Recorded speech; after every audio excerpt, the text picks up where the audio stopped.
ایک کام جو ہے وہ بہت تاخیر کا شکار ہوتا رہا، کبھی صحت کی وجہ سے، کبھی سفر کی وجہ سے،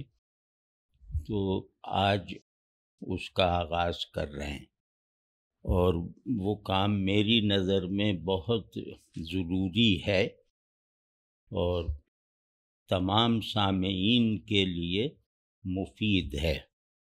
مطلب یہ کہ جو لوگ اس کتاب سے فکری طور پر اختلاف یا بہت بنیادی اختلافات بھی رکھتے ہوں، تو یہ کتاب یعنی فکری روایات خود ان کے جو یونیورس آف ڈسکورس ہے اس میں کچھ تازگی اور رنگا رنگی پیدا کر دے گی، انہیں کچھ چیزوں کو ماننے اور جاننے میں ضروری مدد فراہم کر دے گی، اور اسی طرح جو اس سے متفق ہیں انہیں کم از کم شائستگی تعلیم کر دے گی۔ ہم بدتمیزیوں میں پھنسے ہوئے ہیں اور ان سے نکلنا جس کو مطلوب ہے، یہ کتاب اس کا ہاتھ تھامے گی۔ میں امید رکھتا ہوں کہ ہمارے درمیان جس طرح کے چھوٹے بڑے فکری اختلافات ہیں، اگر وہ ان دونوں کی نمو کا ایک ہی موسم ہو جس میں اقرار بھی پھلتا پھولتا رہے اور انکار بھی شاداب رہے، تو میں تو بھائی اس ماحول کو دیکھنا چاہتا ہوں، اس بہار میں رہنا چاہتا ہوں، بلکہ خزاں بھی اگر مشترک ہو جائے تو وہ جھگڑا پیدا کرنے والی بہار سے بہتر ہے۔ تو یہ گفتگو جو میں کروں گا، یہ میں نے کچھ نوٹس بنائے، تو یہ نوٹس بناتے ہوئے احساس ہوا کہ یہ ایک نشست میں نہیں ہو پائے گی۔ اس کا ایک سبب ہمارا ادھر ادھر بھٹکنا اور بے ربط باتیں کرنا بھی ہے، جس پہ قابو پایا ہی نہیں جا رہا۔ تو اگر اس پہ ایک تو یقیناً پوری نہیں ہوگی، لیکن دوسری تیسری بھی کرنی پڑے تو ہم انشاءاللہ کریں گے، اور اس میں ایک پیشکش بھی کر رہا ہوں کہ جو لوگ جمشید صاحب کے شاگرد اگر ہوں تو وہ اس کتاب کو میرے ساتھ لفظ بلفظ پڑھیں، تو انشاءاللہ خیانت نہیں کروں گا، اس کتاب کو سمجھنے میں ان کے لیے مددگار ثابت ہوں گا، کیونکہ مجھے سب سے زیادہ جو ایک کمپلیکس سا ہو گیا ہے، وہم سا، کہ نہ سمجھ کے بولا جاتا ہے، نہ سن کے سمجھا جاتا ہے۔ ہم لوگ ایک عجیب طرح کی ایبسرڈیٹی، اور ایبسرڈیٹی میں بھی چلو ایک انگزائٹی ہوتی ہے، کچھ ڈپریشن ہوتا ہے، یا چیزیں نئی پیچیدگی کے ساتھ انکشاف کرتی ہیں، تو اس میں بھی آدمی بہرحال بھرا پورا رہتا ہے، لیکن ہم تو بالکل ہی جیسے سادہ سلیٹ کی طرح بن گئے ہیں۔ اور یہ جمشید صاحب کی کتاب سے میں ایک فائدہ بھی اٹھا رہا ہوں کہ یہ بہت آسان کر کے، بلکہ میرے خیال میں تو بعض جگہ اوور سمپلیفیکیشن بھی ہے، ظاہر ہے یہ لگتا ہے استاد ہیں، تو میں یہ دکھاؤں گا انشاءاللہ کہ یہ over simplified version of thought یہ بھی رکھ کے دیکھ لیں اہم فلسفہ والوں کے سامنے، اور خود بھگت لیں کہ وہ کتنا سمجھے۔ تو ایک عجیب طرح کی ناسمجھی، اور اس ناسمجھی پر گھمنڈ، یہ بہت ہی جیسے پریشان کرنے والی ایک فضا ہے۔ تو خیر، میں شروع ہی میں معذرت کر رہا ہوں مشکل گوئی کی، کیونکہ میں سونے کو پیتل نہیں بنا سکتا، اس کے خریدار کم ہوتے ہیں تو ہو جائیں، سونے کو پیتل نہیں بنا سکتا، علم کو اس کے معیاری محاورے سے باہر نکالنے کا جرم نہیں کر سکتا، علم کی ٹانگیں اور گردن کاٹ کر اسے آج کل کے نالائق مخاطب کے بورے میں ڈالنے کے لیے نہیں کر سکتا۔ تو وہ تھوڑا بہت، کیونکہ ہر وہ بات جس میں خریداری اور تجارت سے اوپر درجے کے مفاہیم ہوں، وہ آج مشکل سمجھی جاتی ہے۔ تو دوسرا یہ کہ بے ربطی، بھائی بے ربطی کا دفاع بھی ایک ہے، کیونکہ ہم تو جو سوچتے ہیں، جو بولتے ہیں، اس میں مزہ بھی آتا ہے ہمیں، تو آدمی اپنے لطف کو، مزے کو طول دیتا ہے نا، تو اس طرح کبھی ادھر کبھی ادھر ہو جاتے ہیں، وہ معاف کر دیے، لیکن اس میں بھی تھوڑی دلچسپی ہوتی ہے۔ اور جو بہت زیادہ مربوط اور منطقی، اور وہ جو کالر کے بٹن بند رکھنے والے دانشور جو ہیں، وہ مربوط کرتے ہیں، تو یہ بیچاروں کا گھر چھوٹا ہے، اس میں سامان بھی بہت کم ہے، یعنی چارپائی بچھائیں تو میز نہیں آتی، میز ڈالیں تو چارپائی باہر رکھنی پڑتی ہے۔ تو ان معنوں میں یہ ظاہر ہے بہت مربوط کلام کرتے ہیں کہ چارپائی کے بارے میں بتائے جا رہے ہیں، اب چارپائی میں جتنا بھی آپ سیر کر لیں یکسو رہیں گے، مربوط رہیں گے۔ یہ کتاب میرے لیے ایک چیلنج بھی ہے اور ایک مصافحہ بھی ہے۔ مطلب اس کتاب کے مصنف سے جیسے ہمارا دونوں ہاتھوں سے مصافحہ ہو رہا ہے، ان کا ایک ہاتھ دباؤ ڈال رہا ہے، دوسرا ہاتھ تھپکی دے رہا ہے۔ تو یہ دونوں تاثرات میرے اندر اس کتاب سے پیدا ہوئے ہیں کہ چیلنج بھی جو ہے وہ خوشگوار ہے، اور اس چیلنج میں کامیابی کی کوشش کرنے کے لیے مناظرانہ اسلوب اختیار کرنے کی ضرورت نہیں ہے، اور حتیٰ کہ اس چیلنج میں اگر چیلنج دینے والے کی نظر میں اس کے معیار کے مطابق ہم ناکام بھی ہوئے تو وہ ناکامی ہمیں ذلیل نہیں کرے گی، ہمیں خوشی کرے گی۔ تو یہاں سے اب ہم، جیسے یہ میں نے اپنا ذاتی مسئلہ عرض کیا ہے، یہ کتاب فکری روایات اور کیا تنقیدی مطالعہ اور مقامی فکر و شناخت کا مقدمہ، اس کا پورا نام ہے۔ تو اس میں 17 ابواب ہیں، یعنی 17 موضوعات سمجھ لیں،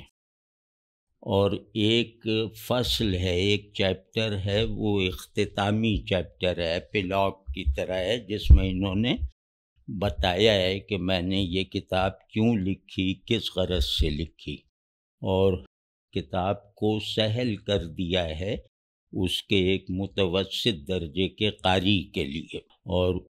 یہ توضیحات آخر میں لانے کی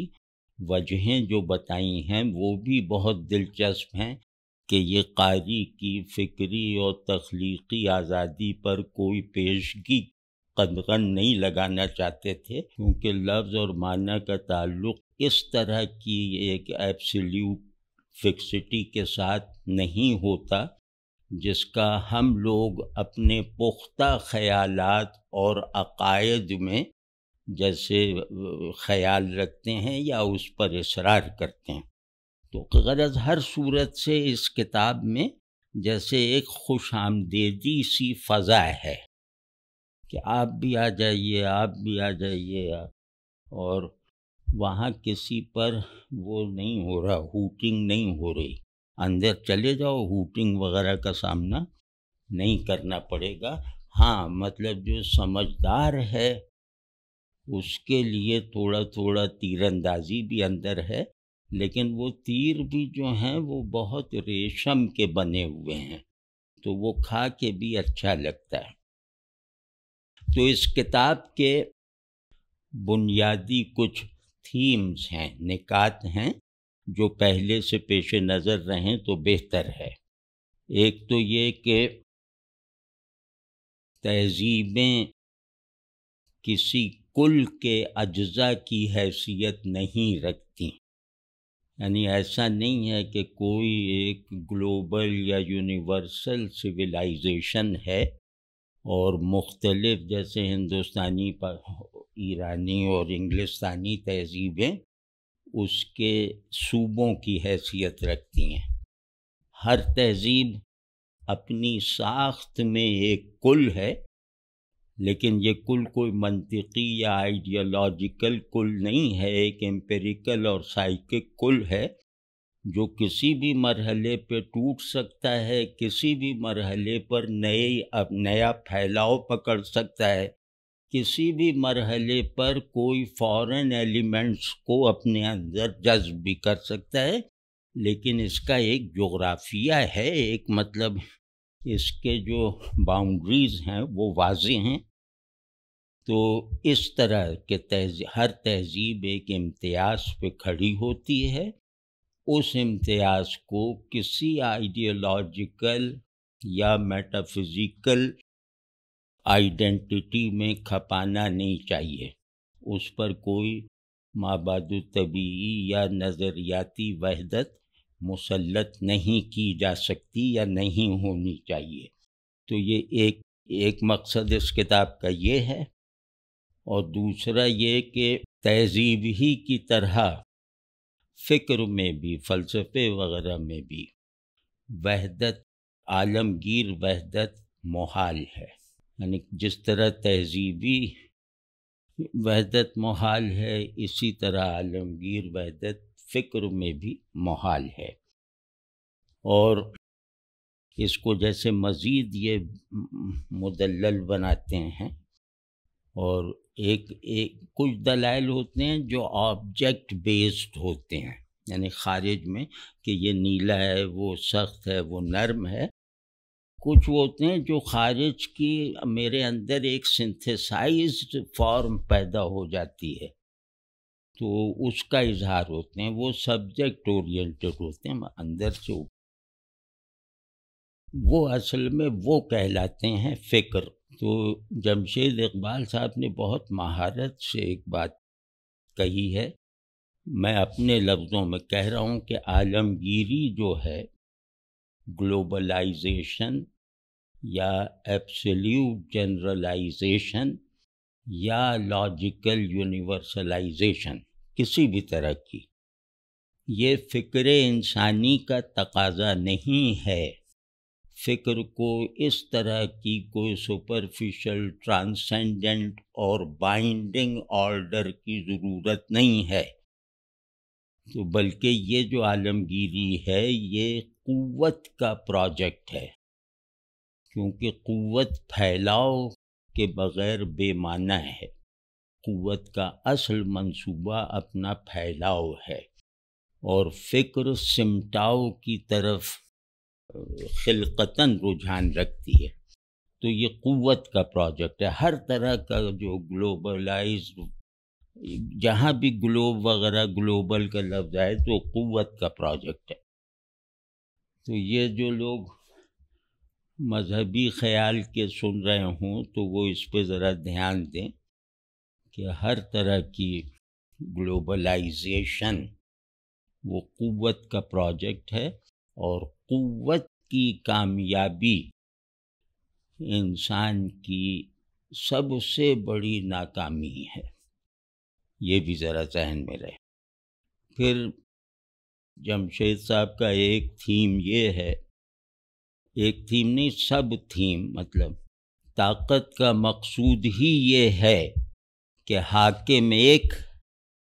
اور باقی سب رعایا ہیں جو اس کی مفتوح ہیں، اس کی محتاج ہیں، اس سے مرعوب ہیں، جو اس پہ منحصر ہیں، جو اپنے آپ کو، اپنی غلامی کو بھی اس کی آقائی سے ڈیفائن کرتی ہیں۔ تو یہ آپ نے دیکھا نا کہ وحدت، جب بھی وحدت امکان کثرت کے بغیر ہوگی تو وہ ایبسلیوٹ ہوگی، یونیورسل، جنرل اور گلوبل ہوگی۔ تو یہ اس کو کس طرح ایک بہت امپیریکل سے کرافٹ میں لا کر گویا ہر ایک کے لیے قابل فہم ہی نہیں بلکہ لائق احساس بنا کر اس کی خرابی کو، جیسے ہر آدمی کے مضبوط ادراک میں جو بھی اس کا سینٹر آف پرسیپشن ہے اس میں منتقل کر رہے ہیں کہ طاقت کیا ہے، کیا چاہتی ہے کہ ایک حاکم بنانا چاہتی ہے، حاکم بننا چاہتی ہے. تو حاکم ایک، محکوم لا تعداد. ان کی اس تھیوری کے مطابق عالمگیر غلبے کی نظریاتی حیت جو ہے وہ علم کی آزادی سے نہیں بلکہ قوت کی غلامی سے پیدا ہوتی ہے. معاف کیجیے تھوڑا سا بولنے میں دقت ہو رہی، وہ سمجھے نا کہ عالمگیر غلبہ یہ ایک تصور ہے اور قوت میں گندھا ہوا ہے. یعنی قوت کا جوہر یہ ہے عالمگیر، یعنی غلبہ، اور غلبہ تمام دستیاب سپیس میں. تو اب یہ عالمگیر غلبہ ہو گیا.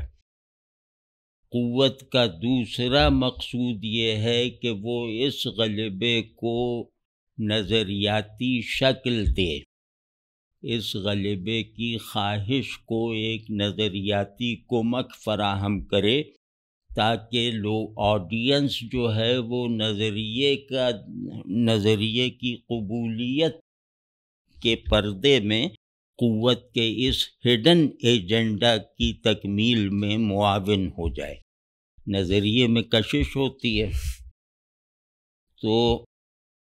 یہ فرماتے ہیں کہ یہ کوئی ایسا نہیں ہے کہ نظریہ گلوبلائز کوئی ہو گیا تو یہ علم کی آزادی کا مظہر ہے. یعنی ظاہر ہے کہ آزادی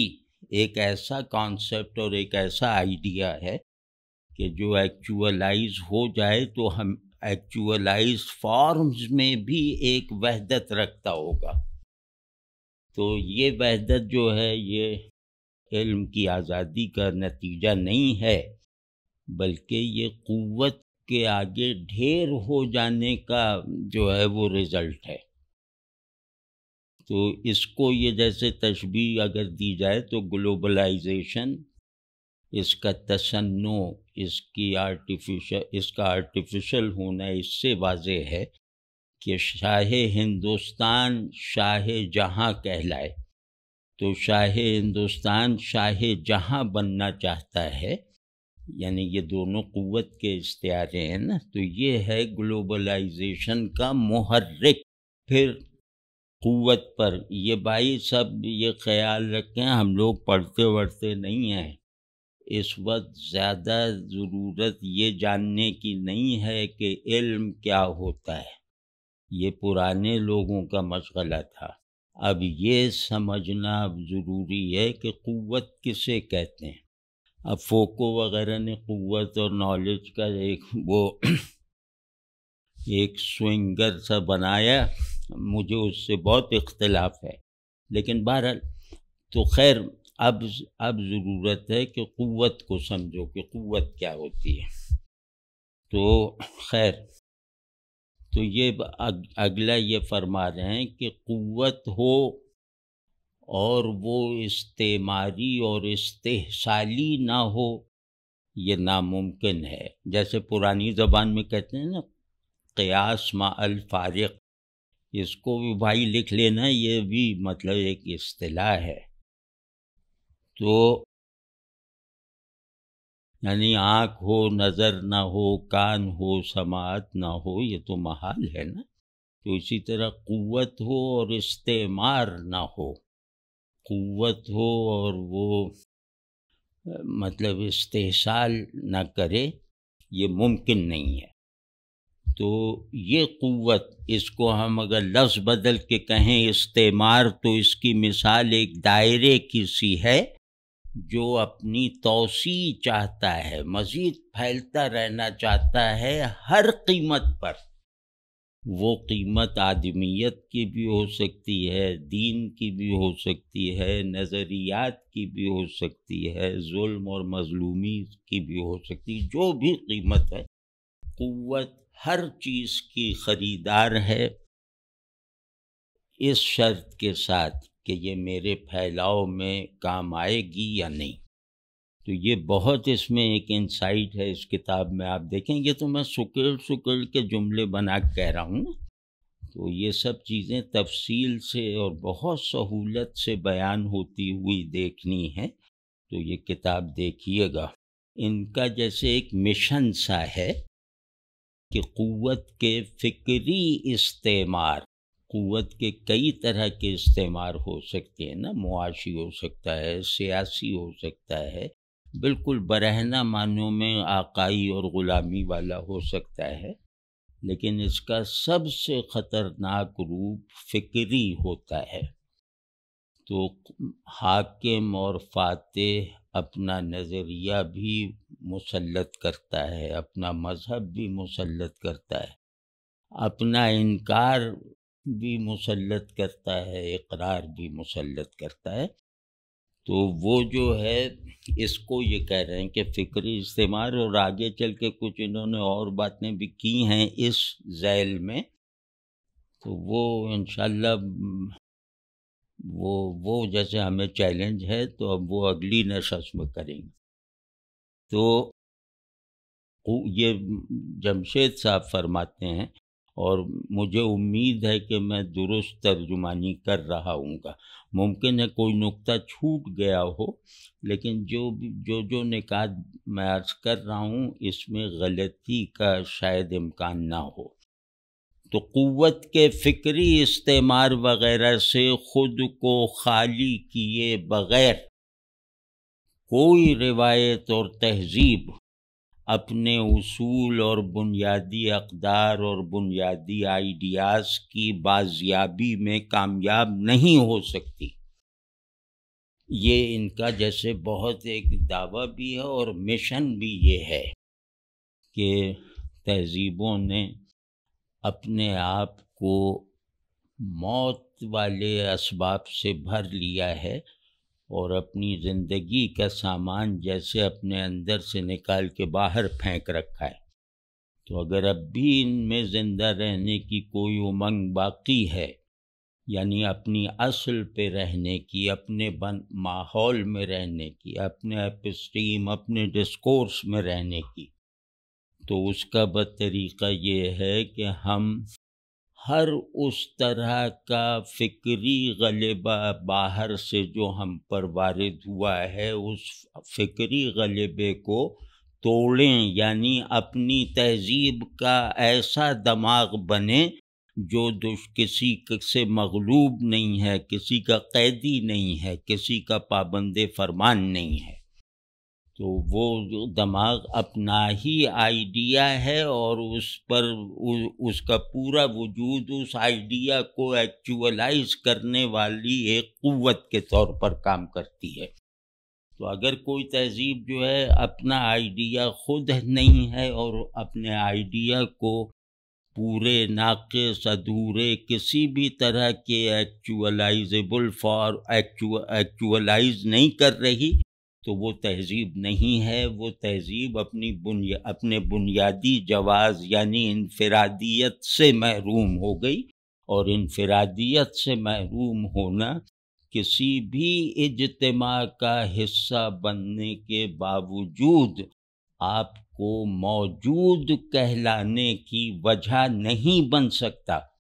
تہذیبوں کی لغت یہ ہے۔ یہ بھائی ان کا بڑا مشن ہے، اور اس مشن کے لیے تیاری بھی بہت زبردست ہے۔ کہیں کہیں ہم لوگوں نے جیسے تجاوز کر رکھا ہے، تو یہ بہت مسکراتے ہوئے وہ ہمارے تجاوزات ایک طرف ہٹا دیتے ہیں، انہیں توڑے بغیر۔ تو لیکن اب دل چاہتا ہے کہ ہم اپنی تجاوزات ذرا ان سے عرض کریں کہ بھئی اسے نہ ہٹائیں، اتنا بڑا راستہ ہے، چلتے رہیے۔ وہ انشاءاللہ کرتے ہیں۔ تو اب یہ خلاصہ میرے خیال میں تھا تھیمیٹک سمری۔ اب اس کا ایک تجزیہ ہے، یعنی اوور ویو سا، وہ میں عرض کرتا ہوں کہ یہ کتاب فکری روایات، یہ ہیومنزم کی روایت میں لکھی گئی ہے، اور ایک کلاسیکل ہیومنزم کی روایت میں، اور فرد کی آزادی اس کا بنیادی تصور ہے، یعنی ہیومنزم کی روایت میں لکھی ہے فرد کی آزادی کو بحال یا ایجاد کرنے کے لیے یہ کتاب ہے۔ پھر اس کتاب کا غالباً سب سے بڑا مقصد یہ ہے کہ مقامی شناخت کو باہر سے لادی ہوئی شناختوں سے پاک کیا جائے اور پھر اپنی فکری، علمی اور اخلاقی روایت کا احیاء کیا جائے، انہیں ریوائیو کیا جائے، چاہے وہ انکار ہی کی صورت میں کیوں نہ ہو۔ یعنی ہم فرض کیا اپنے جن بتوں کو ہم سے چھینا گیا ہے، ہمیں ذلیل کر کے، مغلوب کر کے یا دبا کر، تو ہم ان بتوں کو لائیں گے، کیونکہ اس کے بغیر ہم پر یہ جبر ہٹے گا نہیں۔ تو ہم اس اپنے اوپر لدے ہوئے اس بوجھ کو اتارنے کا اسی صورت میں مظاہرہ کر سکتے ہیں کہ اس بت کو لے آئیں، اسے کندھے پہ رکھیں گے تو یہ گٹھری اترے گی، پھر چاہے ہم اس بت کو بھی اٹھا کے پھینک دیں۔ سمجھ رہے ہیں نا، یہ ذرا نازک بات ہے۔ تو یہ ان کا خیال یہ نہیں ہے کہ وہ سب لوگ جو ہے وہ 1000 برس قبل مسیح میں چلے جاؤ، وہاں کی فکری فضا اور تہذیبی بنت میں رہو۔ ظاہر ہے یہ سب نہیں ہے، لیکن یہ کوئی ہمارا معاشرہ کچھ پڑھا لکھا ہوتا تو اس طرح کی وضاحت کی ضرورت نہیں ہوتی، لیکن اب بھائی یونیورسٹی میں بھی جا کر یہ وضاحت کرنی پڑتی ہے، نہیں بالکل عام فہم کو شرح میں ڈالنا پڑتا ہے۔ تو یہ واضح ہے نا کہ یہ نہیں کہ اب اس صنم کو جھاڑ پونچھ کر کے دوبارہ طاق میں رکھ دیا، چاہے پھر ہم اسے اپنے اندر سے خارج کر دیں۔ تیسرا جو ہے، یعنی یہ وہ نکات ہیں جس پر ہم تنقیدی نظر ڈالیں گے۔ یہ جو ابھی پہلا جو بتایا نا، یہ اس لیے بتایا ہے کہ ہماری فہرست نقد بھی بن جائے۔ یہ کتاب فکری روایت، مطلقیت، ایبسلیوٹزم اور آفاقیت، گلوبلزم کے رد میں لکھی گئی ہے، اس کے ہر ماڈل کے رد میں لکھی گئی ہے۔ مطلقیت اور آفاقیت، ان دونوں کا مطلب کیا ہوا؟ اب خطرناک بات بتاتا ہوں داڑھی والوں کے لیے، یعنی مابعد طبیعی وحدت، ٹرانسینڈنٹل وحدت، جو کثرت کو معنی دیتی ہے، تو اس کے رد میں لکھی گئی ہے، مطلب ہوشیار ہو کے پڑھنا۔ تو اگلا وہ ہے پوائنٹ تنقید کا، علم اور انسان کے بارے میں جدیدیت کی طرف سے دی گئی ڈیفینیشنز اور تصورات کی روشنی میں قدیم روایات کو دیکھا گیا ہے۔ کوئی کہے گا کہ ایسا نہیں کیا تو وہ ہم ثابت بھی کریں گے، اور اس پر تھوڑی اپنا شوق تنقید بھی پورا کر لیں گے کہ علم اور انسان کو جدیدیت نے جس طرح ڈیفائن کیا ہے، ان ڈیفینیشنز کو جیسے معیار مانتے ہوئے وہ قدیم روایات کو دیکھا دکھایا گیا ہے۔ اگلا ہماری تنقید کی جو سیڑھی ہے، اس کا اگلا زینہ پتہ نہیں یہ آخری ہے یا سیکنڈ لاسٹ ہے، بہرحال مذہب اور الحاد کے مطلق تضاد کی فضا میں ایسا گرے ایریا دریافت یا ایجاد کرنا جہاں مابعد الطبیعیات کی بے دخلی دونوں کو ایک دوسرے کے لیے قابل قبول یا قابل برداشت بنا دے، یہ اس کتاب میں جیسے جاری و ساری ایک غرض ہے اور بہت پازیٹیو ہے۔ تو واضح ہے نا کہ ہم میٹا فزکس سے جان چھوڑائیں، کیونکہ میٹا فزکس نے مذہب کو بھی جیسے علم بنا لیا ہے، فلسفہ بنا دیا ہے۔ تو مطلب ماننے اور جاننے کے درمیان ایک ضروری فرق ہوتا ہے، اس کو میٹا فزکس نے ختم کر دیا اور مانے ہوئے کو علم کی حیثیت سے ایک ججمنٹ بنا دیا، تو اس سے بڑے مسائل پیدا ہوئے۔ تو کہہ رہے ہیں کہ بس میٹا فزکس کو ایک طرف رکھ دو، تو اس کے بعد جو ہے مذہب اور الحاد یہ ایک دوسرے سے تضاد کی نسبت واقعتاً ختم کر لیں گے، یہ ایک دوسرے سے موافقت کبھی نہ پیدا کریں، لیکن یہ کہ ایک دوسرے کے ساتھ آئدر اور والا جو جبری تعلق ہے وہ ختم ہو جائے گا۔ اب یہ تو یہ کہہ رہے ہیں، اب دیکھیں گے بہرحال۔ اب کچھ چیزیں ایسی ہیں جن کی میں نشاندہی بس کرنا چاہتا ہوں، اس میں تفصیل میں نہیں جانا چاہتا، یا اگر آج کے تجربے کے بعد تفصیل میں جانا پڑا تو جاؤں گا، لیکن کچھ جیسے یوں کہہ لیں کچھ ریزرویشنز ہیں جو میں ایک دو سطروں میں عرض کرنا چاہتا ہوں کہ قدیم روایات، اس کتاب کا کانٹینٹ قدیم روایات ہیں۔ قدیم روایات جو ہیں وہ اپنی اساس میں اعتقادی اور مابعد طبیعی تھیں، انہیں فکری کہنا خلط مبحث کا سبب بن سکتا ہے۔ یہ میری ایک ریزرویشن ہے، اور اس پہ اگر ہوا تو تفصیل سے بھی عرض کر دیں گے، لیکن امید ہے کہ سادہ سی ایک بات ہے۔ اسی طرح قوت اور اخلاق اور علم، یہ تکون ایک جو ہے وہ ٹرینٹی آف آئیڈینٹی بھی بناتی ہے، اور اس سے پتہ چلتا ہے کہ قوت کی کازمالوجی، آنٹولوجی اور سائیکالوجی کیا ہے۔ تو میرے خیال میں اس کتاب میں یہ جائزہ بھی لینا چاہیے تھا، یعنی یہ جو ایک وہ ہے نا، یہ قوت، اخلاق اور علم، اس میں اصل زاویہ کون سا ہے وہ تہذیب طے کرتی ہے، تو لیکن یہ ایک آئیڈینٹیکل ٹرائیڈ ہے، وہ کیا کہتے ہیں، وہ ہے مثلث، تو یہ اس میں مسنگ ہے۔ اگلا پوائنٹ یہ ہے کہ قوت اور علم از ایکول ٹو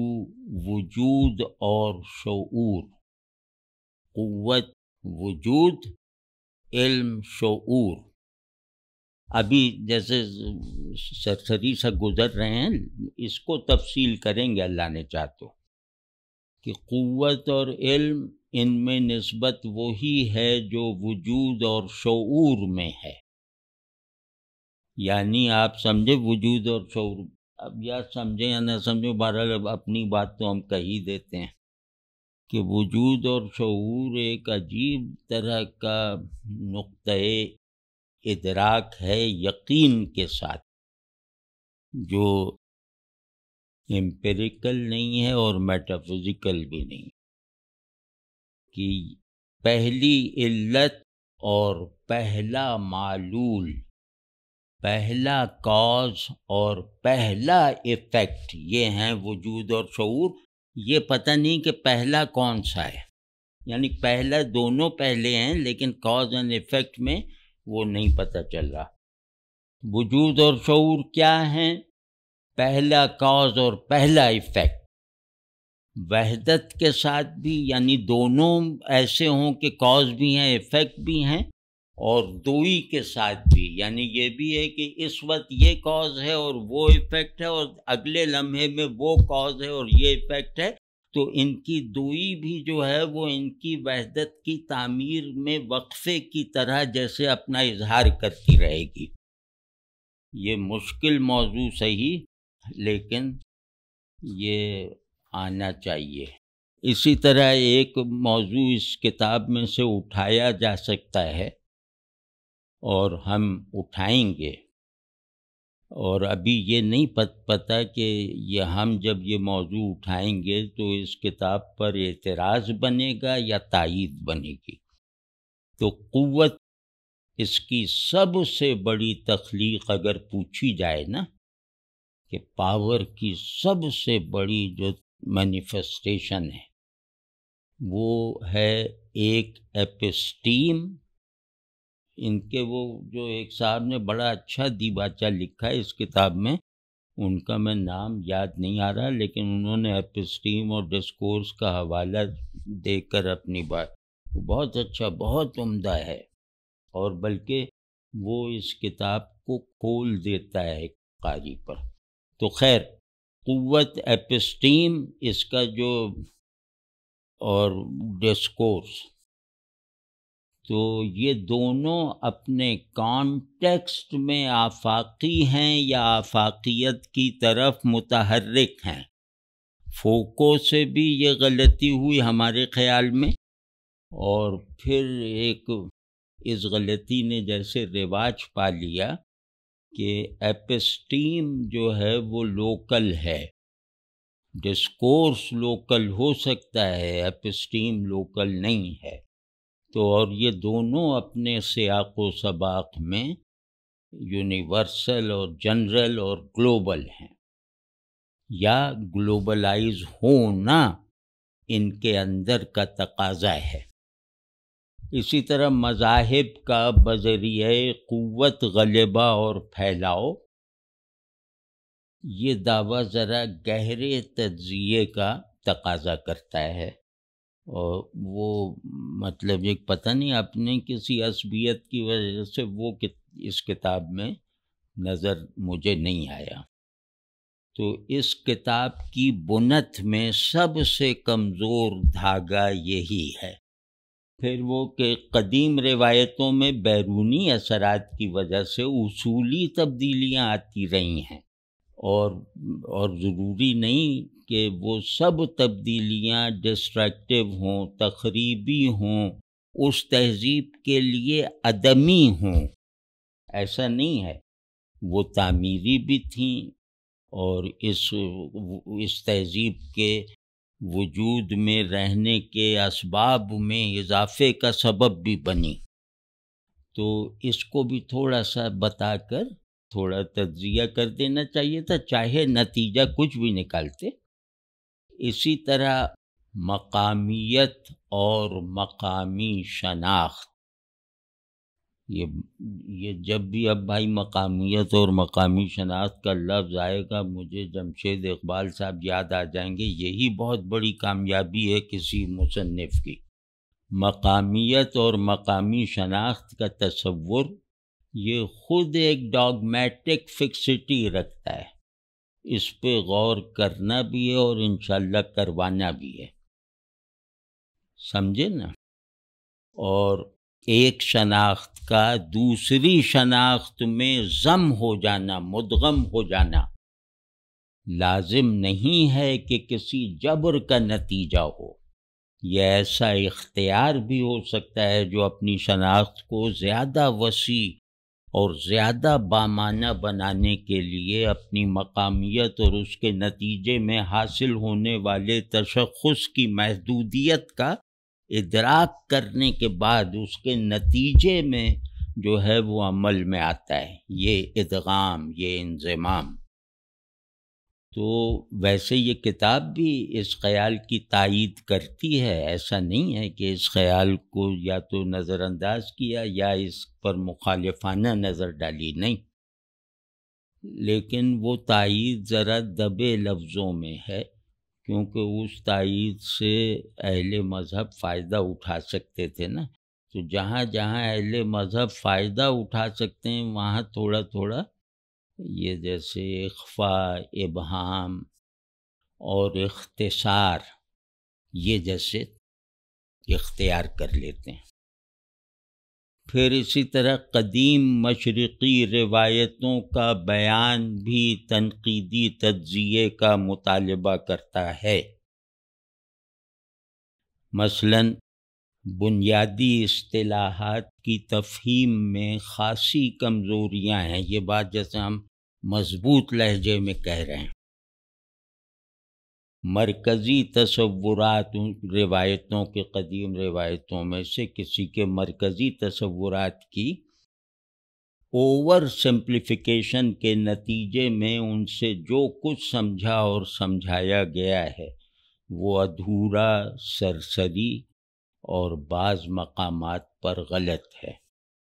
بدھ روایت کو انہوں نے ایک بہت بڑا اس کا ترے امتیاز اس کے سر پہ نہیں رہنے دیا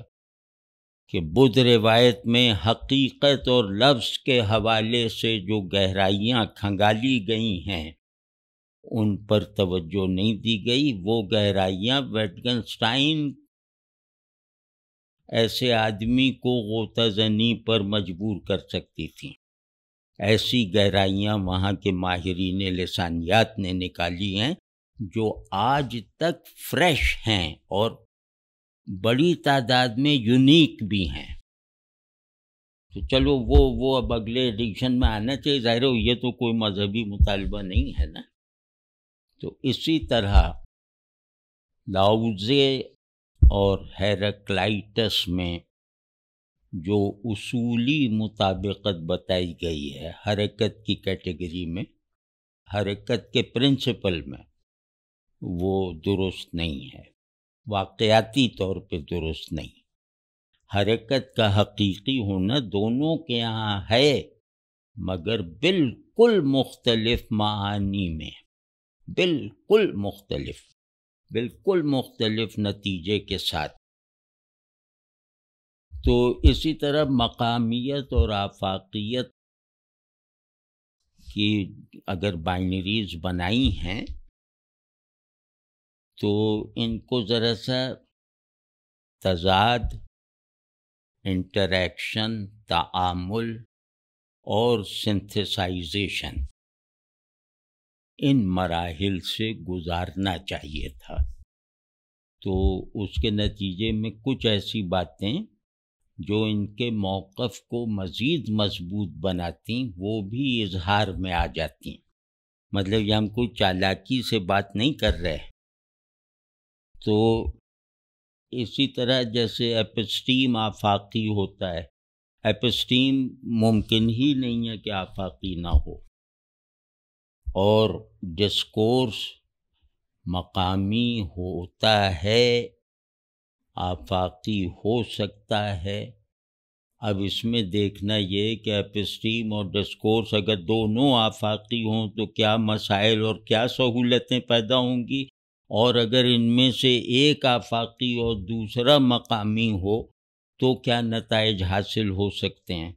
اس کا بھی جمشید اقبال صاحب بہت قابلیت کے ساتھ جائزہ لے سکتے ہیں انشاءاللہ۔ تو یہ بھی اگر ہو جائے نا تو وہ بھی اچھا ہے۔ اور ایک انہوں نے بہت اچھا نکتہ خود ہی اٹھایا، شروع ہی شاید یہاں سے ہوا ہے کہ انسان کسی دور میں، یہ اقتباس پڑھ رہا ہوں، لفظ انہی کے ہیں، انسان کسی بھی دور میں کہیں بھی رہا اس کے ذہن میں ایک ہی قسم کے سوالات نے سر اٹھایا،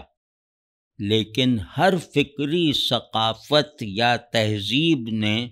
ان بنیادی سوالات کا مختلف جواب دیا۔ اس کو تجزیہ کرنا چاہیے تھا بھائی صاحب کو، یہ بہت زبردست بات ہے،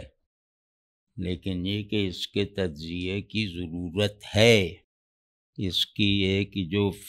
فلاسفیکل جو ہے ایک فاؤنڈیشنلزم جو ہوتا ہے نا وہ یہاں پہ کام میں لانا چاہیے تھا۔ تو یہ کریں کیونکہ سوالات مشترک، جوابات مختلف۔ سوالات مشترک کیوں ہیں اور جوابات مختلف کیوں ہیں؟ یہ سب سوالات حل ہونے چاہیے۔